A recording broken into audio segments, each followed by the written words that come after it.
Gentleman that we're looking at right here, he expressed his grief and his remorse towards what has been going on.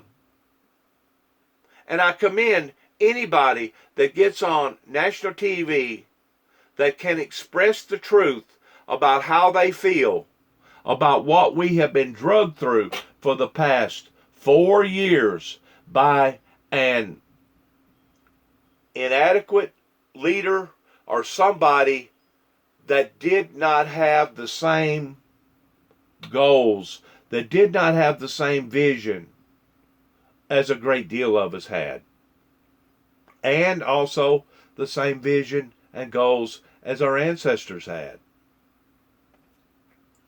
When you have a sick mind, the one bad apple can spoil the whole bunch. And we're now realizing the depth of that in not only the things that's been occurring here in America, but the things that's been occurring all over the world. Please understand, darkness cannot overcome darkness. The only way that we're going to overcome darkness, and whenever I say darkness, I'm talking about the axis of evil. I'm not talking about somebody's color of their skin. The only way that darkness can be overcome is through light, is through the greater of the good, pertaining to the whiteness of the energy versus the negative or the darkness of the energy. And Mr. Biden, President-elect Biden, reminded us of that on his acceptance speech the night that I guess the majority of the news agencies decided that they was going to call it because of what went on in one particular state. But President Biden pretty well defied the difference between the good angels and our bad intentions.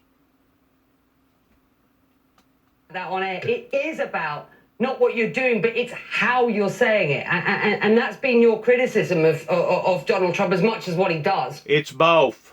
Right? It's how he goes about it. Tone. Absolutely, because I was one of the few national liberals, national progressives who was willing to work with the Trump administration on criminal justice reform. I was very proud to work with them on that. Some of the addiction stuff they were doing, they had opportunity zones, it's kind of a tax scheme to help the poor. So that stuff, I actually worked with them, got a lot of grief from liberals. But the thing about it is, the number of people who were affected by, the criminal justice reform, just by definition, is a smaller number. The people who are affected by the black collar stuff is a smaller number. The people in the black community who are affected by his rhetoric every day is 100% of the black community and 100% of the world.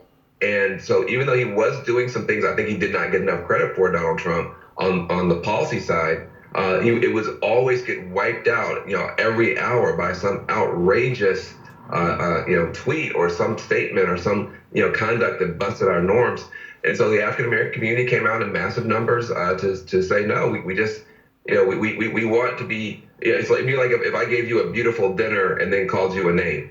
Like, you would forget the dinner, you just remember the name. And that's kind of the situation the Trump administration wound up in. Exactly. Yeah, no, it's fascinating. Look, Joe Biden is president-elect, a man who ran on character and policy. But policy, let's be quite frank here, is going to be hard to achieve without the majority in the Senate. And we clearly saw this sort of, this problem, what's called down the ballot with the Democrats in the House losing their seats. Have a listen to what U.S. House Republican Kevin McCarthy had to say, Van. We didn't lose one incumbent. We won every seat except one open. We didn't lose the Senate. We didn't lose one control of any legislature. Actually, Republicans gained 3 new legislatures of control of. We'll have more women in Congress as Republicans than in the history of Congress. That said something about what President Trump has been able to do to expand this party. Many Republicans sticking with their party for Congress, but also choosing to vote Trump out. What challenges does that provide for a Joe Biden administration going forward, Van? Well, Mitch McConnell runs the Senate. He's a Republican. He is, the way our Senate works, no bill can pass unless it goes through both the House and the Senate, and no bill can pass through the Senate unless the majority leader calls it for a vote. So he has all power. He's basically God Emperor now. He can stop anything that Biden wants to do legislatively. And so luckily, Biden and McConnell do have a personal relationship. They're both old school deal makers, old school horse traders. If anybody could get McConnell to do something, it would be Biden. But we expect nothing but obstruction. McConnell is the one who famously said his number one agenda when Obama was elected was making sure that Obama was a one-term president. He said it publicly. He was only going to try to obstruct Obama. We fear that it will be a similar thing with Biden. Biden has a lot of power as president. He can put us back in the climate accord. He can put us back in the World Health Organization. Exactly. He can do a lot when it comes to immigration. He can stop this brutal policy of snatching babies from their mothers at the border. He can reinstate the Dreamers. So we stop sending people who came here. A divided house will not stand, is what Jesus said. And whenever you're no longer associating yourself on a world stage arena, and you're defying all these different institutions that's been institutionalized all over the world for hundreds of years, you stand a reason of falling and falling hard, because you have now separated yourself from the minority and the majority, and now you're just a lame duck out there. And that's exactly how these world officials was seeing America because of the leadership of Donald Trump. That's what other people don't see and don't understand. Their little finite little thinking was just about them and them alone, and it actually took a pandemic. It took a pandemic to wake this country up.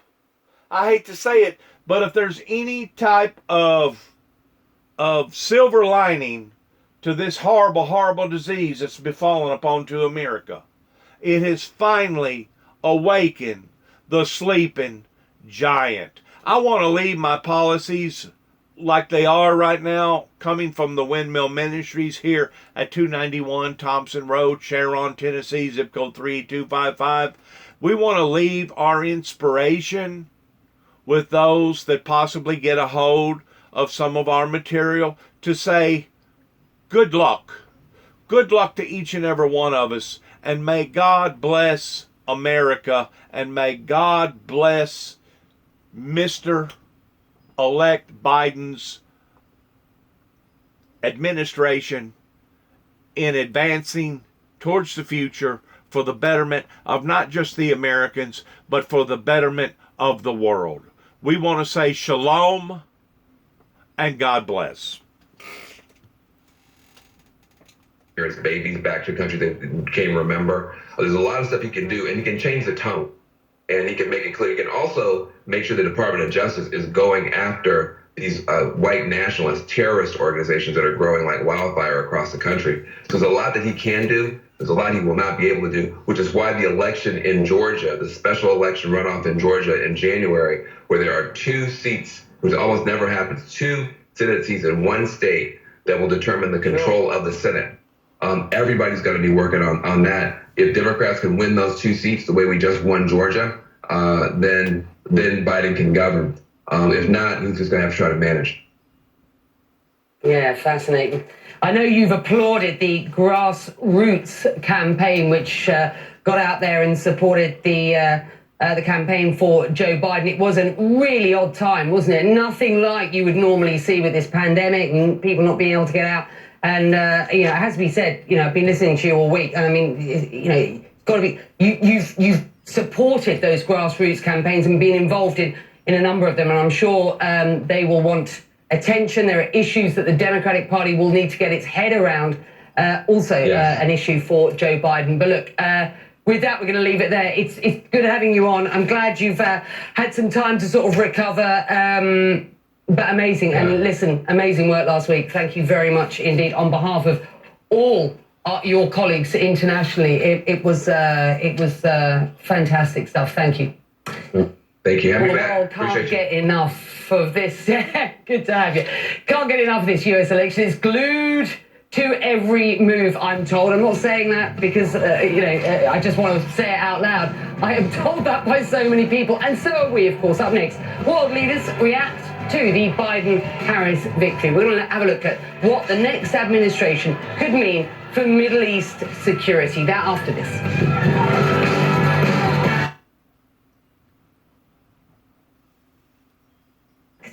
Their decisions, their policy will have on this region. Yeah, you know that you could expect one fundamental change, and that is the one that animates your region, and it's about Iran. Joe Biden has indicated that he wants to get the United States back into the Iran nuclear deal, which, as you know, the European allies have signed off on, the UN has signed off on. It's a major security deal that President Trump pulled the US out of without having an alternative. So Biden wants to somehow get back into that and get that back on the rails. But this, of course, was what shaped President Trump's entire Middle East strategy throughout the last 4 years. He was so close with Saudi Prince Mohammed bin Salman, the Gulf Arab nations. Obviously, every American president is always close to Israel, but he was also so close that he pretty much gave Israel just about everything that Israel wanted. So I think the Middle East rulers, if you like, including Israel's current prime minister, will feel a little bit, tentative about Joe Biden, although Joe Biden is so well known to them all. He's not just been, vice president for 8 years. Before that, he was head of the Senate Foreign Relations Committee. They know him very, very well. He's got really decades of experience. Some of what they might be a little bit afraid of is not just going back into the Iran nuclear deal, but they might be a little bit afraid of the United States kind of pulling back anyway. This started under President Obama, and the Middle East countries have noticed, and the Gulf countries, the United States pulling back a little bit. So, they're going to be really waiting to see exactly what President Biden does. Yeah, fascinating. Fight your own wars has been the sort of narrative coming out of Washington to the Middle East over the past few years. The US been in region, fighting wars for 20 years and not winning. The Chinese in region for 20 years and fighting no wars is what a lot of people say here. So it'll be interesting to see how that plays out as we perhaps see more of a retraction, as it were, from the region. Heading to Europe, allies who were rubbed up the wrong way, let's be frank, by Donald Trump, ready to cooperate with a Biden administration, do you think? I would say 1,000%. You just heard what Van Jones was saying about the words and the demeanor of the United States president at home, but the same was true abroad. This was a might makes right president. This was a transactional president. This was a president that operated an ethics-free zone, a human rights-free zone, even denigrating democracy around the world. So what you have is all the autocrats, even in the east part of Europe, very close to him. All the autocratic, populist, nationalist opposition parties really liked President Trump because he gave them license to contract the idea of what democracy and human rights are. The opposite is true of our traditional democratic European allies, who are literally over the moon, and there's no other word to say about it. They are really ecstatic about the idea of a return to normalcy, a return to respect for multilateralism, a return to the United States playing its traditional role, which is not a power role, but a role in convening and a role in building coalitions, not just on the health and the pandemic. And you heard what the WHO leader said, that we must all now cooperate if we really want to get it done. But look, this is what even a very key German politician told me, potential successor to Chancellor Merkel, Norbert Röttgen. He told me even before the result, but after they saw Trump questioning the democracy, stop the count went down really badly in Germany and around the Democratic Alliance. And this is what he told me about what they expect now. Just looking through the angle and eyes of German and European interests, we have experienced the last 4 years. We have seen the unpredictability. We have seen that from the White House, China, equally to Germany, is treated as an economic opponent. An enemy, more or less as an enemy. We have seen the withdrawal of troops from Germany as an instrument of punishment of Germany for non-compliance with American wishes, and so on. And we have seen the behavior of tonight. So the behavior of tonight was the stop the count. This was just after the election. But you know, they're hoping, and Vice President, now President-elect Biden, has said his first action will be to write to the United Nations and get the United States back into the Paris Climate Accord. This is huge.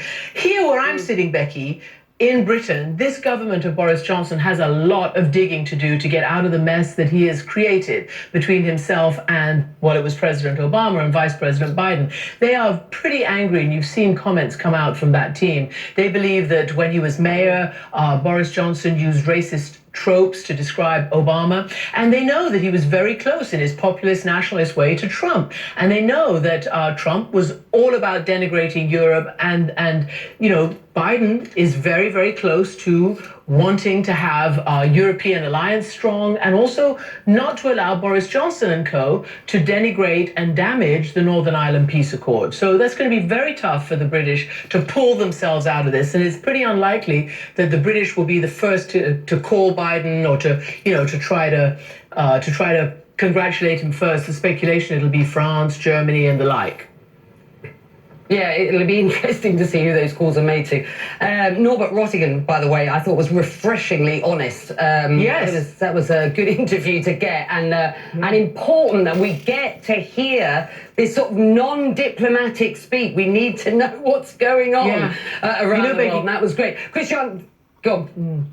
No, I was just so surprised. So much have they had to tolerate for the last 4 years that they actually came out, as you said, in that non-diplomatic way in terms of really expressing what they hope to see from the next president of the United States. Yeah. I want to weigh in real quick one more time. Even during the 75th anniversary of World War II, there was, I believe, controversy between France and the United States based around some of the things that Donald Trump had said, to the point that they couldn't even pull together and pull off a show for the world in regards to celebrating, or let's not use the word celebrate, but let's use the word recognizing those who sacrificed so much in and during World War II. There was controversy that was building up in places to where Donald Trump didn't even go to various activities, and I'm sure it had something to do with people with raised eyebrows. It had to do with likes and dislikes and controversy. And whenever you have a program that is going on as big as the 75th anniversary of World War II, to the point that you cannot bring alliances together to recognize what had went on towards the sacrifices of our freedoms, then you got problems. You got real down-to-earth core problems with one group versus another. Hopefully, President-elect Biden will be able to straighten out a lot of the damage that has occurred between our foreign diplomats that at one time was looked upon as being strong alliances. Strong people that stood with us, even through the thick and even through the thin. Good luck to all of us, and shalom.